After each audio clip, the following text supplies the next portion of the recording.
అస్సలాముఅలైకుం guys, welcome back to my channel.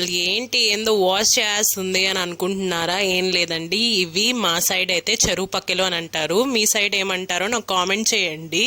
మా ఇంట్లో మా చెల్లి అన్నిటికీ పేర్లు పెడుతుంది, ఈ ఒక్క కర్రీకి తప్ప. మా ఇంట్లో ఆ పిల్లతో సహా అందరూ పేరు పెట్టకుండా తినే కూర ఏదైనా ఉంది అంటే అది ఇదే. అయితే ఇది ఎలా చేయాలో ప్రాసెస్ మీకు చూపించేస్తాను. ఫస్ట్ అయితే ఆయిల్ వేసుకొని ఆవాలు మెంతులు వేసుకోవాలి. అవి చిటపట్లాడిన తర్వాత ఆనియన్స్ వేసుకోవాలి. ఆనియన్స్ కొద్దిగా ఫ్రై అయిన తర్వాత టొమాటో పేస్ట్ వేసుకోవాలి. టొమాటోస్లో నుంచి కొద్దిగా పచ్చివాసన పోయిన తర్వాత మన స్పైసెస్ అన్ని యాడ్ చేసుకోవాలి. ఏం ఉండదండి, ఉప్పు, కారం, పసుపు యాడ్ చేసుకోవాలి. అవి కొద్దిగా వాటర్ వేసుకొని కొద్దిగా ఫ్రై చేసుకున్న తర్వాత చేపలు వేసుకొని చేపలు కూడా కొద్దిగా కారం పట్టిన తర్వాత చింతపండు పులుసు అనేది యాడ్ చేసుకోవాలి. దీంట్లో అయితే కొద్దిగా కారం ఎక్కువే వేసింది మమ్మీ. ఈ కర్రీలోకి కారం ఎక్కువ వేసుకొని తింటే చాలా అంటే చాలా బాగుంటుంది. ఫిష్ కూడా ఇరగదనమాట.